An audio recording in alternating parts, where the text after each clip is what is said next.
Sunday, 7:30 in the evening. My mum rings. She's down to her last tablet of the medicine she takes every day, the prescription one. The chemist's on the corner's shut. The next one open? No idea. And this is the moment I think, how has this happened again? We only bought that pack. Well, I can't remember when. Hello, I'm Tomasz Schuster. I built the mojApteczka app. And what Iza's just described is a scenario every household knows. A medicine runs out on a Sunday. Always on a Sunday. Never a Tuesday at 11 in the morning when 3 chemists are open and I've got time. Because on a Tuesday, you just go and buy it. See, the problem isn't that the chemist's is shut. The problem is you find out the pack's empty at the worst possible moment. On the last tablet. All right. But how am I meant to know sooner? Am I to tip the blister packs out on the table every evening and count? You don't have to count. The app does it for you. Every time you mark that someone's taken a dose, the pack count drops by 1. The app knows how many are left the whole time. Hang on. So it updates the number when I tick off a dose? Yes. It doesn't scan anything in the background. It just counts from what you tick off. And here's the heart of it. For each medicine, you can set a threshold. Say, warn me when there are 5 tablets left. When the count drops to that threshold, you get a notification. It's called exactly what the problem is. Low stock. And what's in that notification? The name of the medicine and how many are left. In black and white, 5 left, threshold 5. And you don't get it on the last tablet on a Sunday. You get it a few days earlier, when you can still pop to the chemist's, calmly, on a Wednesday afternoon. So you bring that moment of panic forward a few days. From there's nothing left to 5 left. Buy some while you're out. Exactly. And if you can't be bothered setting a threshold by hand for every medicine, there's a default one. It works straight away, nothing to configure. Right, but I've got about 30 different things at home. Mum's medicine, the children's medicines, paracetamol, vitamin D. I'm not clicking thresholds for each one separately. And you don't have to. That's why there's a second thing, a shopping list. In the app, it's just called that, a shopping list, under the basket icon in My Medicines. A basket, like in a shop? A bit like that, except it fills itself. Anything that's low or has just gone out of date lands on that list automatically. You don't build it, it builds itself from what the app already knows about your cabinet. And if I want to add something I haven't even got yet, because if I'm going to the chemist's, I'll pick up some vitamin C while I'm at it.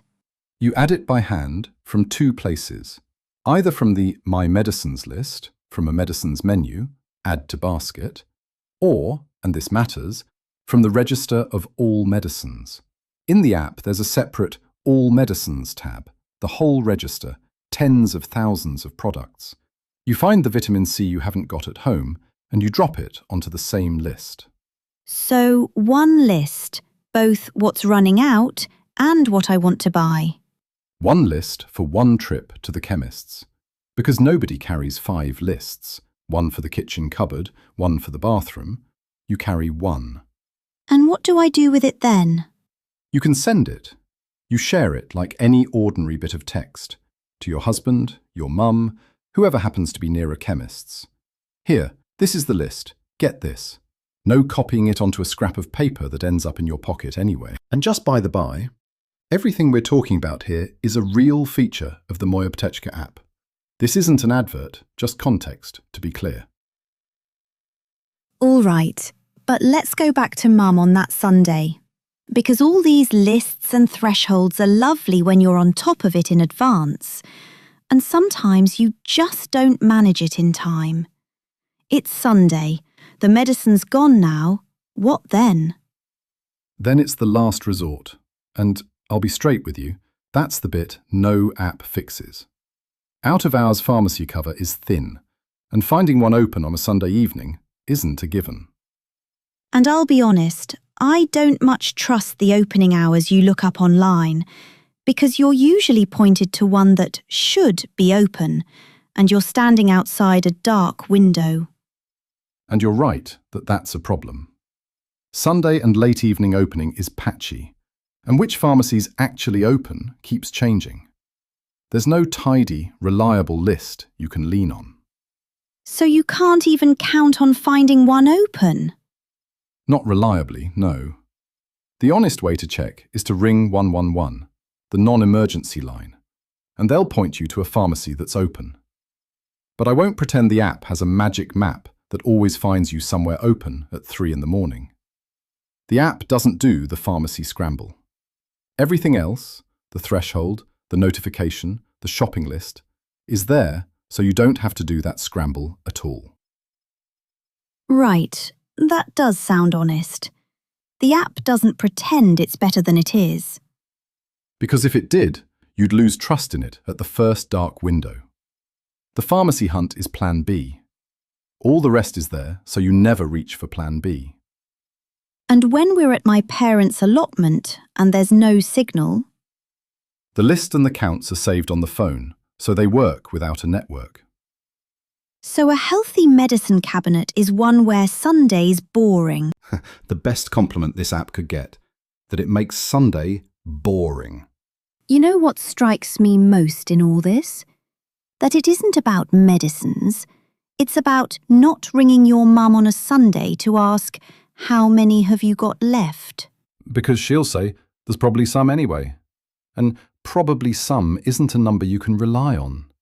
The app turns probably some into an actual number, 5 left. What you do with that is your decision. And that's it. No panic. No panic. If you'd like to give it a go, that's the mojApteczka app. The app is free and works offline. You'll find the link in the episode description. And if you enjoyed the episode, share it with someone who knows that Sunday phone call, "I've run out of my medicine." One more thing before we go. This podcast is made with the help of artificial intelligence. I wrote the dialogue myself, but the voices you're hearing aren't ours. They're AI-generated synthetic voices. We're telling you this straight out because we think it should be the standard for any podcast made this way. Full details are in the show notes and in every episode description. Until next time. Until next time.